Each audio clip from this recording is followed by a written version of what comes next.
So we have different kinds of stress. We have good stress, we have bad stress.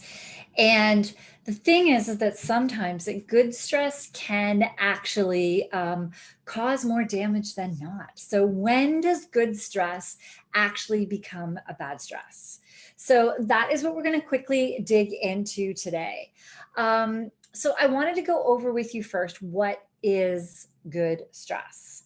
So before I do that, I'm just going to quickly go on Facebook and see if we are live here, because sometimes Facebook doesn't get that for us, and make sure we have some people on here.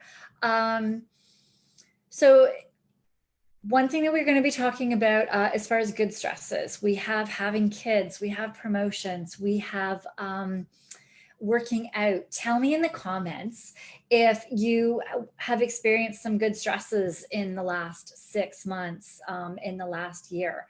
Let me know. Yep, we are live. So let me know if you have experienced some of these stresses, because you might be a little bit interested in understanding what may also be happening with these stresses. So first off, a good stress is something that is usually short-lived. It's infrequent. It's over quickly, so in a manner of minutes or in hours. It can be part of a really positive life experience.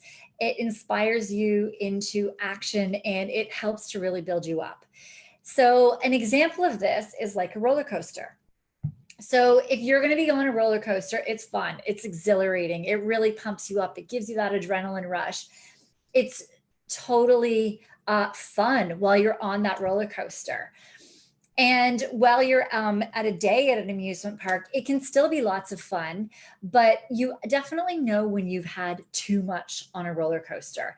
And if that roller coaster didn't have any breaks, if you didn't have to go on that roller coaster, stop, walk to the next one, wait in line and go.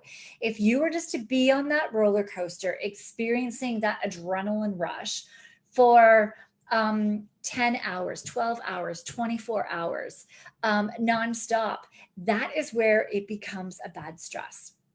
And quite often we don't relate that to other things in our life. So, when we are having these really good stressors, we don't often factor those in. And quite often, when I'm going through symptoms with you guys, sleep issues, when you start becoming tired and wired, waking mid-sleep, when the short fuse happens, when digestive issues happens, when diarrhea, constipation, sometimes when motivation and drive decreases, anxiety increases, hypervigilance where you can't turn it off. Sometimes we don't relate that it could be something good. So if we take into that criteria of a good stress, it's short-lived. It's in a matter of minutes or an hour. So let's take having a promotion. Whenever any of you are promoted, you are now in a position where you're not in charge of yourself anymore. You are in charge of a team. You're in charge of that team that is, you're in charge of the things that they do. You're in charge of their life, their safety, and a lot of things that you're going to be teaching them. And the way that you manage them really does dictate that. And all of you go into this job because you really do care about everybody and especially your team. So as soon as you go into that promotion, your level of stress increases, and that good stress, that good promotion sometimes does lead into bad stress. It becomes chronic, and it can push you over. You have what I call a bucket of stress, and with that bucket, it holds the amount of stress that you can have. And if you have room in your bucket for that promotion, if you have room in your bucket for that new child that's come into your life, if you have a new bucket for marriage or bringing somebody into your home, if you start living with somebody new, all of these things add stress. Even though it is a good stress, it does add that stress. And if that bucket overflows, it's like running that roller coaster for long periods of time. And that's where a lot of different stress symptoms come in. So for those of you that are watching, let me know, have you experienced any of this? Have you experienced those times where that stress gets to that point where you're so excited about having a child, but when you have that child, you notice that your sleep gets compensated. You notice that that you start getting more short fuse, that you're struggling with anxiety more, and you're wondering why the heck this is happening when good things are going on in your life. And then we add in things with your job. So you have your 12-hour shifts.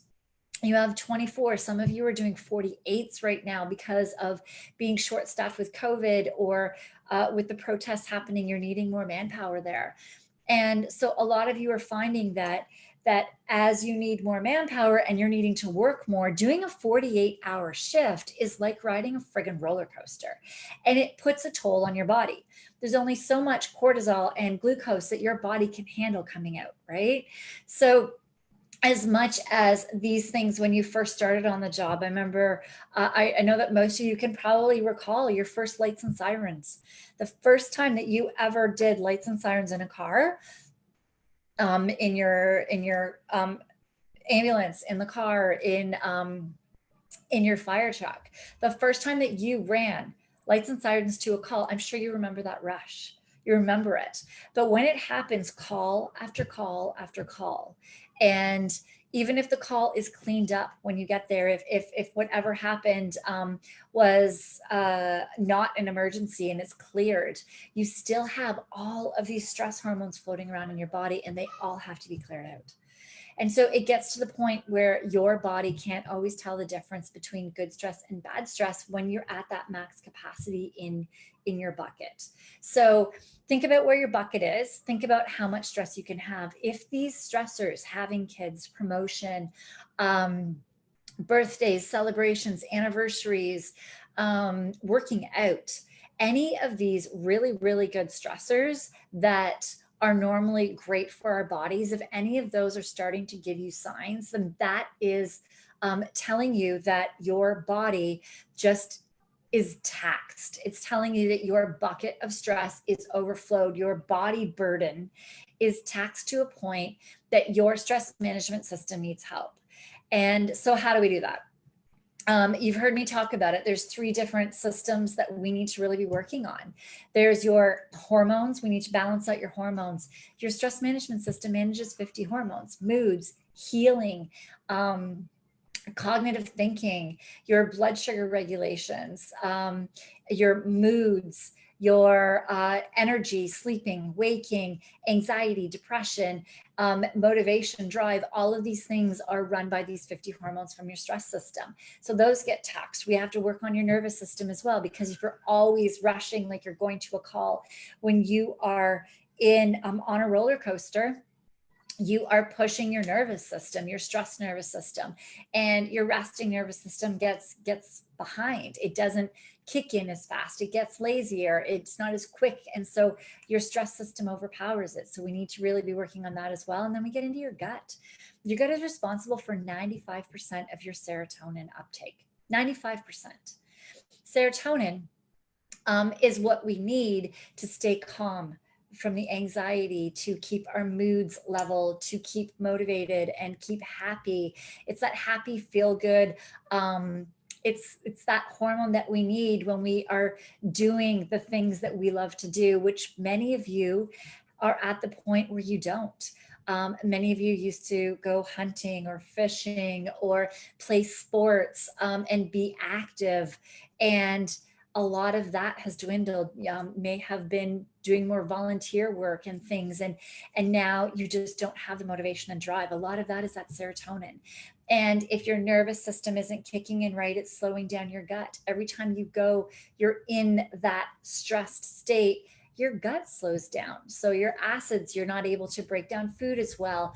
Your colon isn't working. All of these things start playing a part, and your serotonin production decreases. Your gut is also responsible for a lot of those 50 different hormones that your stress system manages, for getting those out into your bloodstream. So if your gut's not working well, then then you can't get those hormones.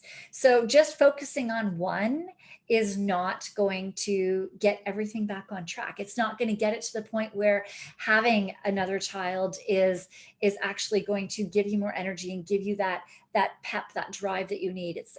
It's not going to give your workouts that adrenaline rush that you're craving, that you need in order to be able to push your body and strengthen your body and repair your body so that you are safe on the job. Like, you need to be working out, but right now your body may not be allowing you because your stress, your bucket is just too taxed. So we need to be healing these three systems that make up that stress bucket.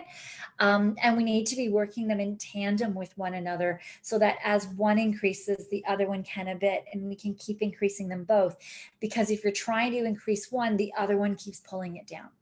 So it's really important to understand that we need to be working all three of these in tandem together.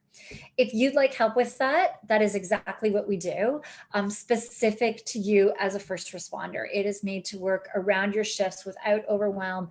So you can do it when you are in the middle of a pandemic, as we are right now, while you have protests in some areas that are happening daily.